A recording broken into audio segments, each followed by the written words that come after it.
আসসালামু আলাইকুম, স্বাগত বাংলা ভিশন সংবাদে। আপনাদের সাথে আছি সাদাত শাকির। দর্শক, আমরা শুরুতেই একটু সরাসরি যোগ দিচ্ছি। ইঞ্জিনিয়ার্স ইনস্টিটিউশনের সামনে আছেন আমাদের সহকর্মী মুহিবুল্লাহ মুহিব। সরাসরি কথা বলছি তার সঙ্গে। মুহিব, সমাবেশে যোগ দিতে আসা আওয়ামী লীগের নেতাকর্মীরা এখন কি সমাবেশ কেমন দেখছেন? কতটুকু লোক সমাগম হয়েছে? তাদের মধ্যে উৎসাহ উদ্দীপনাও কেমন দেখছেন আপনি? হ্যাঁ শাকের, আপনাকে ধন্যবাদ। আপনি জানেন যে একাদশ জাতীয় সংসদ নির্বাচনে নিরঙ্কুশ সংখ্যাগরিষ্ঠতা অর্জন করার পরে এই প্রথম বিজয় সমাবেশ করতে যাচ্ছে আওয়ামী লীগ। ঐতিহাসিক সোহরাওয়ার্দী উদ্যানে সেই সমাবেশের কার্যক্রম কিন্তু সেই সকাল থেকেই শুরু হয়েছে।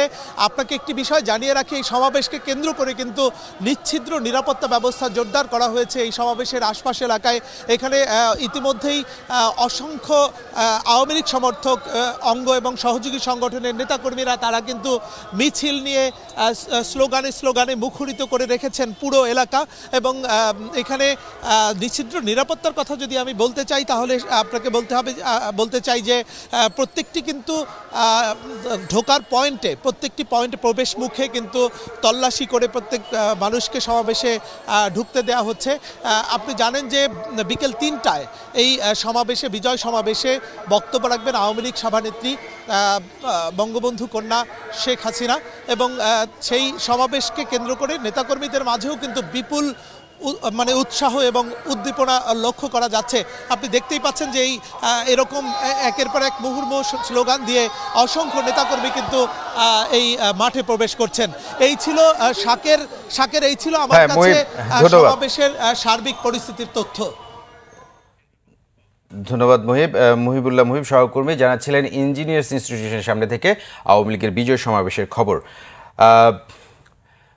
দর্শক, অন্য খবরে চলে যাচ্ছি। বিএনপি মহাসচিব মির্জা ফখরুল ইসলাম আলমগীরের অভিযোগ, 30শে ডিসেম্বর দেশের গণতন্ত্রের সাথে আওয়ামী লীগের পরাজয় হয়েছে। সেই পরাজয় ঢাকতেই তারা উৎসব করছে বলেও মন্তব্য করেন বিএনপি মহাসচিব। শহীদ রাষ্ট্রপতি জিয়াউর রহমানের জন্মবার্ষিকী উপলক্ষে তার মাজার জিয়ারতে যান বিএনপি মহাসচিব মির্জা ফখরুল ইসলাম আলমগীর। সাথে ছিলেন দলের স্থায়ী কমিটির সদস্য সহ বিভিন্ন স্তরের নেতাকর্মীরা। এ সময় মির্জা ফখরুল জানান, তার দল, জোট এবং জাতীয় ঐক্য ফ্রন্ট অটুট আছে, এখানে টানাপোড়েনের সুযোগ নেই। বিএনপি মহাসচিবের অভিযোগ, আওয়ামী লীগ অতীতের মতো এখনও জনগণের উপর নির্যাতন চালিয়ে ক্ষমতায় টিকে আছে।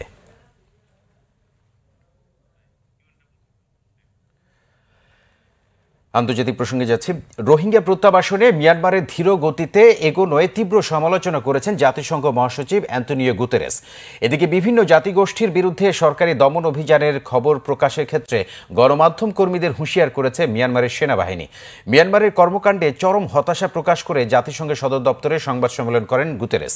তিনি জানান, রোহিঙ্গাদের দুর্ভোগ লাঘবে দেশটির তৎপরতা খুবই ধীর গতিতে এগোচ্ছে। বিশেষ করে রোহিঙ্গাদের স্বেচ্ছায় ফিরে যাবার নিরাপদ পরিবেশ তৈরির ক্ষেত্রে মিয়ানমারের সদিচ্ছা নিয়ে প্রশ্ন তুলেছেন।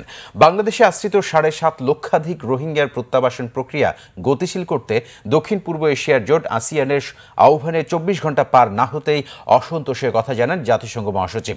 এদিকে মিয়ানমারের বিভিন্ন জাতিগোষ্ঠীর বিরুদ্ধে দমন অভিযানকে সন্ত্রাসীদের বিরুদ্ধে যুদ্ধ হিসেবে তুলে ধরার নির্দেশ দিয়েছে দেশটির সেনাবাহিনী। ব্যতিক্রম হলে কঠোর ব্যবস্থারও ইঙ্গিত এসেছে। চলতি মাসের শুরুতে রোহিঙ্গা অধ্যুষিত রাখাইনে একাধিক সেনা অভিযানে নিহত হয় আরাকান আর্মির সন্দেহভাজন 13 সদস্য। দর্শক, একাদশ জাতীয় সংসদ নির্বাচনের নিরঙ্কুশ বিজয় উদযাপনে রাজধানী সোহরাওয়ার্দী উদ্যানে আজ আওয়ামী লীগের বিজয় সমাবেশ। আমাদের সেখানে আছেন আমাদের সহকর্মী সিনিয়র রিপোর্টার রোকনুজ্জামান। সরাসরি রোকনের কাছে যাচ্ছি। রোকন, সমাবেশ স্থলের অবস্থা, আমাদের সার্বিক পরিস্থিতি সেখানকার জানাবেন। কেমন সমাগম হলো, নেতাকর্মীরা কি পরিমাণ এসেছে আমাদের জানাবেন। পরিস্থিতি কেমন সেখানে?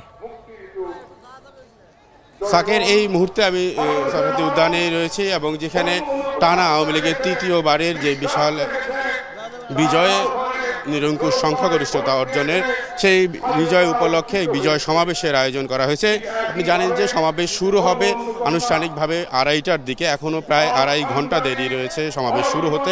তবে এরই মধ্যে আমরা যেটা দেখছি যে নেতাকর্মীরা কিন্তু সোহরাওয়ার্দী উদ্যানে প্রবেশ করতে শুরু করেছেন। আমরা দেখছি যে বিভিন্ন অঙ্গ সংগঠনের যে নির্দিষ্ট রঙে অর্থাৎ স্বেচ্ছাসেবক লীগ লাল রঙে, যুবলীগ সবুজ রঙের ক্যাপ পরে এবং গেঞ্জি পরে তারা কিন্তু সমাবেশ স্থলে প্রবেশ করা শুরু করছেন। এবং একই সঙ্গে আমরা সামনের দিকেও দেখছি যে বিপুল সংখ্যক নারী কর্মীরা অর্থাৎ মহিলা আওয়ামী লীগ এবং ছাত্রলীগের নারী কর্মীরাও কিন্তু সমাবেশ স্থলে প্রবেশ করা শুরু করে। অর্থাৎ প্রথমের দিকে সমাবেশে যারা থাকে তারা এরই মধ্যে প্রবেশ করা শুরু করেছেন এবং এখন বিভিন্ন এলাকা থেকে মিছিল নিয়ে নেতাকর্মীরা কিন্তু সমাবেশ স্থলের দিকে আসছেন।